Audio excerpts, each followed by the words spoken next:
Habis pemuka agama, terbitlah guru spiritual. Sekarang ini, tren mempelajari spiritual sedang mengalami peningkatan. Karena memang spiritual banyak sekali menjanjikan ketenangan batin, kedamaian, kesembuhan, jalan keluar dari banyak masalah, dan juga yang paling banyak diminati oleh masyarakat adalah keberlimpahan.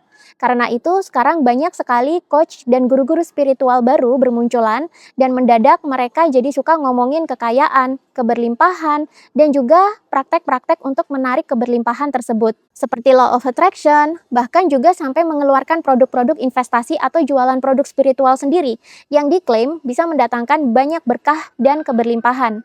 Sampai akhirnya masyarakat tidak bisa membedakan mana yang guru atau coach spiritual betulan dengan yang narsistik dan hanya ingin memanfaatkan manusia saja. Spiritual sekarang adalah ladang basah bagi narsistik untuk menjalankan kejahatan mereka setelah agama. Di konten ini kita akan mengetahui apa saja sih modus yang biasa dilakukan para guru spiritual narsistik dalam menipu dan memperdaya korban-korbannya melalui jalur spiritual. Tapi sebelum kita lanjut videonya, simak dulu informasi menarik berikut ini. Bumi kita sedang berubah menjadi bumi baru. Ini adalah era kejayaan Nusantara yang sudah menjadi siklus 700 tahun sekali. Karena itu kita mengalami kebangkitan spiritual. Artinya kita sedang dikembalikan kepada kesadaran sejati manusia Nusantara. Di bumi yang baru nanti, hidup adalah mayoritas tentang harmoni, welas asih, saling terhubung, dan berkelimpahan. Kebangkitan spiritual adalah jalan pembuka. Selanjutnya, kita yang menapaki jalan untuk menemukan jati diri kita kembali sebagai manusia-manusia Nusantara yang tercerahkan. Di Gathering Jakarta besok, kita akan bahas lebih lengkap tentang ini, termasuk apa saja sih yang harus kita persiapkan dan kita tuntaskan selama proses kebangkitan spiritual. Dengan demikian, kita bisa memasuki bumi baru bersama-sama dan hidup di era kejayaan Nusantara yang penuh dengan berkelimpahan. Makanya, saya tunggu kehadiran kalian semua di Gathering besok dengan tema Bumi Baru, Zaman Keberlimpahan Nusantara. Daftarkan diri kalian sekarang, cek deskripsi video untuk informasi selengkapnya. Dan pastikan kalian hadir, karena seat ini sangat terbatas dan belum tentu saya akan hadir di Jakarta lagi.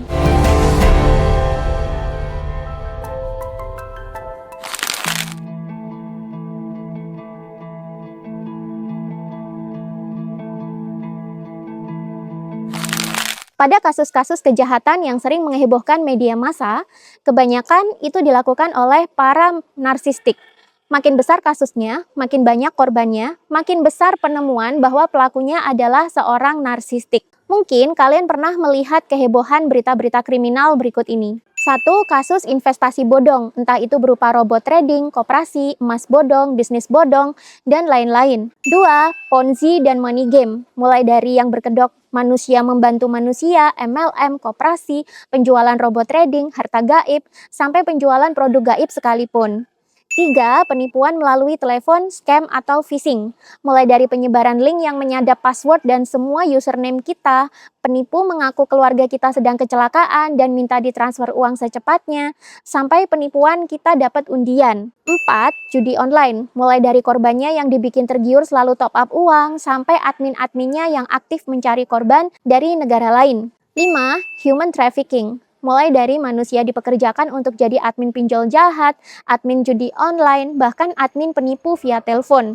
Ada juga yang dijanjikan menjadi TKI atau TKW. Ternyata sampai di negara mereka malah dikurung dan disiksa. 6. Pelecehan seksual di sekolah atau di pesantren. Mulai dari oknum berkedok founder sekolah gratis, sampai yang katanya founder atau petinggi dalam pesantren itu sendiri. 7. Pelecehan seksual dan eksploitasi manusia dalam sekte spiritual. Kasus seperti ini di luar negeri itu sudah marak terjadi dan bahkan menjadi bahan dokumenter Netflix. Tapi di Indonesia, kasus-kasus pemimpin sekte atau guru spiritual yang melecehkan dan mengeksploitasi member atau muridnya ini belum banyak terekspos oleh media. Karena saking manipulatifnya. Bahkan ada yang sampai menggunakan ritual-ritual tertentu dan juga black magic untuk mengikat kesadaran korban.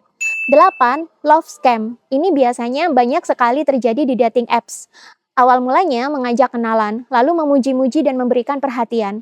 Kemudian dating dan berhubungan. Lama-lama korban disedot uangnya dan diancam akan diekspos foto-foto seronoknya jika tidak menuruti permintaan si pelaku. Dan mungkin masih ada lagi bentuk-bentuk kejahatan lain yang tidak terekspos oleh media, yang sebenarnya dilakukan oleh narsistik. Mungkin ada yang mau menambahkan, spiritual kini menjadi ladang basah untuk memanipulasi korban.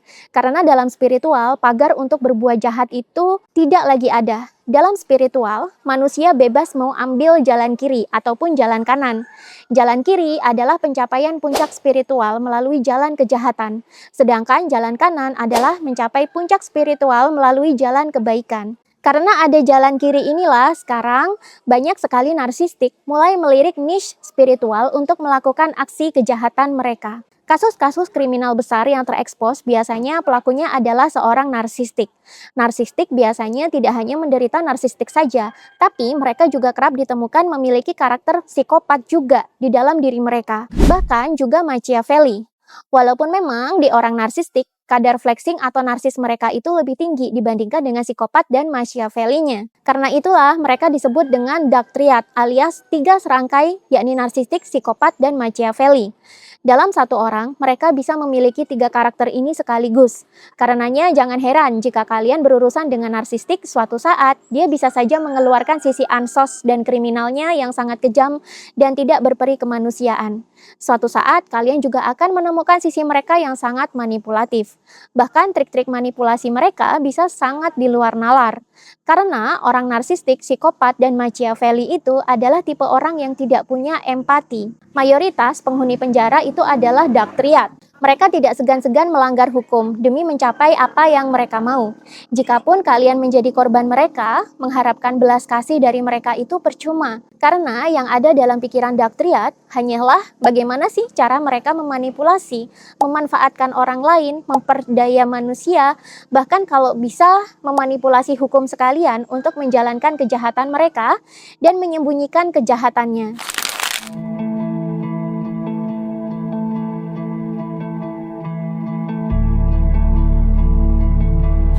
Saat ini, spiritual menjadi lahan basah bagi narsistik untuk melakukan kejahatan-kejahatan mereka.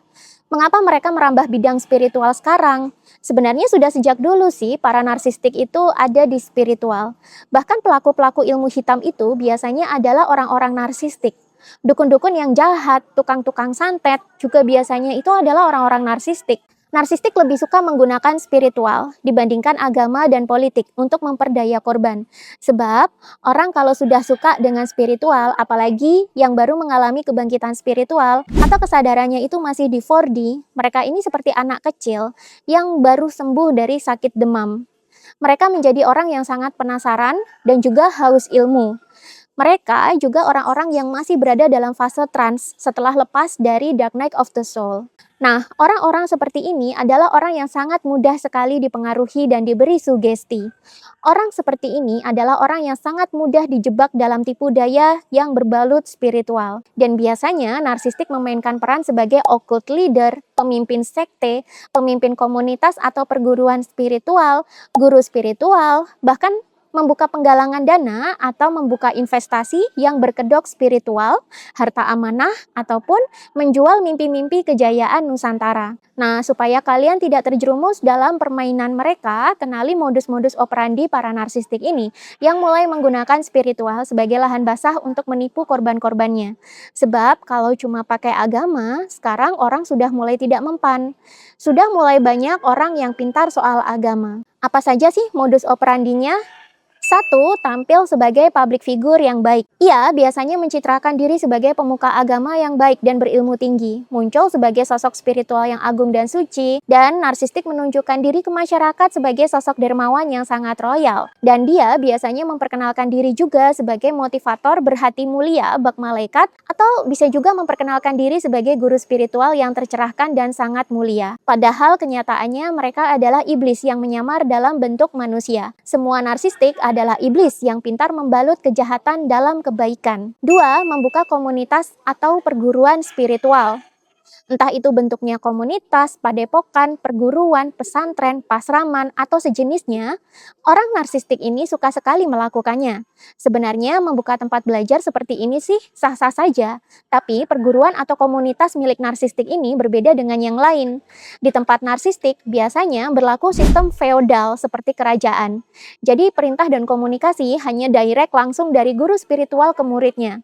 Guru dijadikan seperti dewa atau nabi yang harus selalu disanjung dan tidak boleh dikritik, apalagi dilawan. Jika melanggar, maka dianggap sebagai murid durhaka. Di dalamnya juga banyak sekali doktrin dan ancaman yang harus dipatuhi, sehingga ini membuat member atau murid menjadi sering ketakutan. Narsistik juga memberlakukan intimidasi atau bullying terhadap murid atau anggotanya yang tidak mematuhi aturan yang ia tetapkan, sehingga murid jadi takut melawan walaupun terjadi pelanggaran moral dan pelanggaran norma sekalipun. 3. Mewajibkan ritual tertentu. Biasanya ritual ini dilaksanakan di awal-awal bergabung. Dengan kedok, katanya ritual ini sebagai energi pelindung lah. Ritual ini untuk meningkatkan kesadaran ke arah keberlimpahan lah. Ritual ini sebagai bukti bahwa murid siap mencerap ilmu dari gurunya lah. Padahal banyak sekali dari ritual ini yang sebenarnya adalah bentuk pengikatan narsistik kepada para korbannya, agar korban menjadi setia dan tidak akan melawan. Ritual sangat berkaitan erat dengan sugesti di pikiran bawah sadar. Manusia yang berkomitmen secara lisan saja, mereka kurang kuat sugestinya. Agar sugesti menjadi lebih kuat, maka mereka harus melakukan ritual-ritual tertentu, entah dalam bentuk puasa, tirakat begadang, pemandian suci, dan lain-lain. Ketika ritual dilakukan dan sukses, maka sugesti narsistik di pikiran bawah sadar korban benar-benar tertanam sempurna. Makanya setelah ritual itu, banyak murid si narsistik yang akhirnya jadi seperti buta. Di matanya, guru spiritualnya selalu benar dan tidak mungkin menipu atau berbuat jahat kepada orang lain. Oh ya, narsistik juga ada yang pintar soal modus ritual begini. Supaya tidak dianggap mewajibkan, biasanya mereka akan balut dengan kata-kata, "Saya sih tidak mewajibkan, tapi kalau kamu tidak mau melakukan ini, ya kamu tidak akan dapat ilmunya, kamu tidak akan bisa berkelimpahan." Itu kata-kata yang biasa digunakan narsistik untuk mempengaruhi murid-muridnya. 4. Melakukan hipnosis. Narsistik itu sering sekali menyertakan teknik-teknik hipnosis dalam pengajaran mereka. Entah itu dalam bentuk motivasi yang diulang-ulang, kata-kata dan penekanan intonasinya, hipnotis dalam bentuk mesmerisme, atau bahkan teknik-teknik hipnosis tak langsung lainnya. Tujuan mereka melakukan hipnosis ini adalah untuk mengikat kesadaran korban dan membuat korban semakin tunduk pada narsistik dan selalu memuja dia. Nanti kalau muridnya sudah percaya, baru dia dimanipulasi supaya selalu memberikan suplai kepada narsistik dalam bentuk uang, investasi, popularitas, pemikiran, ataupun dimanipulasi untuk dipekerjakan secara gratis. Dan narsistik biasanya juga tidak mau kehilangan murid kesayangannya. Dia akan mengisolasi murid seperti ini dari orang-orang di sekitarnya yang berusaha menyadarkan korban. Bahkan narsistik tidak segan-segan menyerang dengan brutal dan kejam, bahkan menggunakan ilmu hitam untuk mencegah korban mendengarkan orang-orang yang ada di dekatnya yang berusaha menyadarkan dia. 6. Membuka investasi bisnis dan menggalang dana member atau murid. Tapi setelah ditelusuri, ternyata narsistik ini menggunakan skema money game atau Ponzi belaka. Narsistik sangat benci sistem bisnis yang benar karena ini lambat mendatangkan keuntungan bagi mereka. Dan narsistik sebenarnya tidak sudi berbagi keuntungan dengan orang lain. Narsistik menyukai sistem bisnis yang instan dan cepat mendatangkan keuntungan bagi dia. Karena itu, narsistik ini sangat menyukai sistem bisnis yang berbasis money game dan Ponzi. Dan mereka pintar sekali membalut penipuan ini dalam bentuk badan-badan usaha yang tampak legal. Seperti mendirikan perusahaan hedge fund, asuransi, perusahaan trading, membuat cryptocurrency, atau bahkan membentuk koperasi. 7. Pindah ke negara tax haven. Di Bali, modus guru spiritual narsistik yang dilakukan oleh orang-orang asing ini sangat biasa terjadi. Awal mula mereka membuka bisnis spiritual, seperti mendirikan pelatihan atau komunitas spiritual di Indonesia atau di Bali. Kemudian lama-lama mereka membuka bisnis penggalangan dana yang diputar di sektor-sektor tertentu. Dan biasanya mereka mendadak bikin cryptocurrency. Setelah dana investor banyak terkumpul, yang biasanya itu adalah murid atau member mereka sendiri, mereka segera berpindah ke negara-negara tax haven yang baru mulai terkenal seperti UAE atau Dubai, Panama, atau Hong Kong. Dubai menjadi sasaran pelarian mereka yang paling hits sekarang ini. Karena di Dubai mereka bisa bebas pajak dan sekaligus menikmati gaya hidup mewah. Lalu biasanya ini dipakai untuk flexing sekalian. Ada yang flexingnya itu terang-terangan terbuka ke publik, ada yang flexingnya ini hanya ke murid atau member, supaya murid semakin tergiur dan menginvestasikan semakin banyak uang mereka ke bisnis-bisnis si narsistik. Yang sebenarnya terjadi adalah si narsistik ini sedang menyelamatkan uang-uangnya. supaya ketika suatu saat dia gagal membayar ke investor, rekeningnya ini sudah aman di negara-negara tax haven sana. Modus seperti ini adalah modus yang sangat lazim dilakukan oleh guru spiritual narsistik asing atau bule. Dan sekarang saya lihat guru spiritual narsistik di Indonesia sudah mulai mengadopsi pola yang sama. Tinggal tunggu korbannya menjerit saja sih waktu investasinya bodong. 8. Membuka pelatihan yang sangat mahal harganya tapi tidak dapat apa-apa. Kalaupun dapat manfaat itu sedikit sekali dan rasanya tidak sebanding dengan biaya yang dikeluarkan. Memang mahal dan murah itu relatif. Tapi pada guru spiritual narsistik, mereka sangat gila uang. Mereka akan lakukan apapun cara untuk membuat diri mereka kaya, entah dengan investasi bodong, membuka komunitas yang dikit-dikit bayar, mewajibkan ikut pelatihan ini itu dengan biaya selangit, dan masih banyak lagi. Saat membuka pelatihan pun, narsistik kerap memamerkan pencerahan atau kesaktian. Padahal setelah dipelajari, ternyata ilmunya tidak bisa diterapkan oleh murid, alias ilmunya kosong. Ada juga yang membuka pertemuan untuk belajar spiritual. Tapi ternyata ujung-ujungnya disuruh investasi di bisnis dia sebagai bentuk pertukaran energi. Atau jualan mimpi kejayaan Nusantara, harta amanah, dan lain-lain. 9. Punya diehard member. Mereka ini adalah murid atau member narsistik yang sangat fanatik. Mereka ini selalu memuja-muja si narsistik kapanpun dan dimanapun.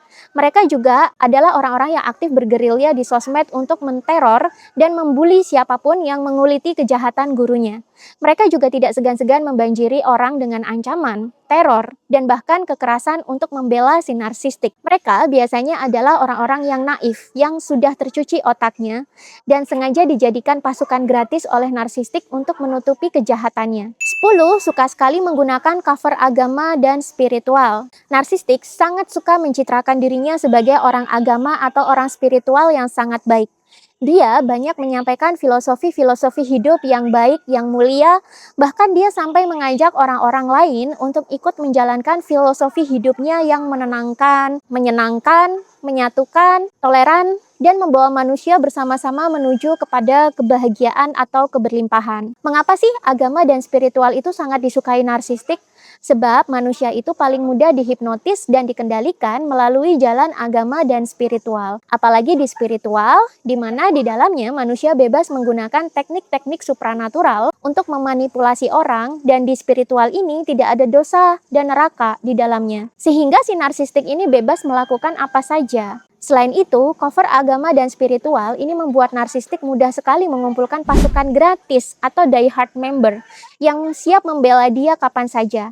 Sekaligus bisa membantu dia menyebarkan kebaikan-kebaikan dia, sehingga ketika ada orang yang mengatakan kalau dia sebenarnya itu jahat, maka orang-orang tidak akan percaya, dan malah orang yang menyadarkan ini bakalan dia ringkus dan dia bungkam. Spiritual dan agama adalah dua hal yang sangat dekat dengan jiwa atau soul manusia. Dan ini tertanam dalam pikiran bawah sadar manusia.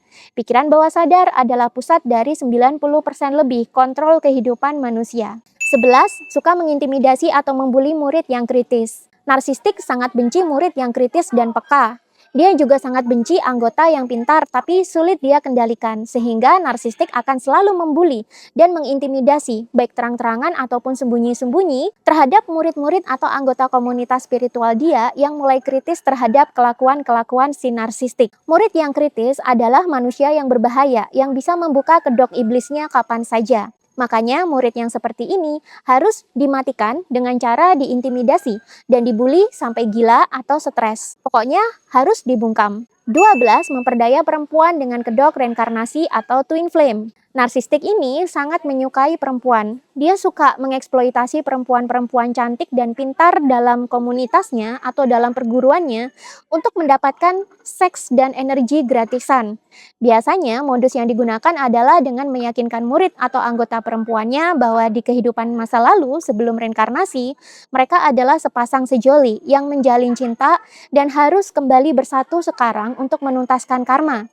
Narsistik juga mengaku-ngaku kalau mereka adalah twin flame dan akan selalu terikat sampai kapanpun. Sehingga si perempuan ini tidak sadar kalau sedang dimanipulasi dan dia hanya dijadikan budak seks gratisan.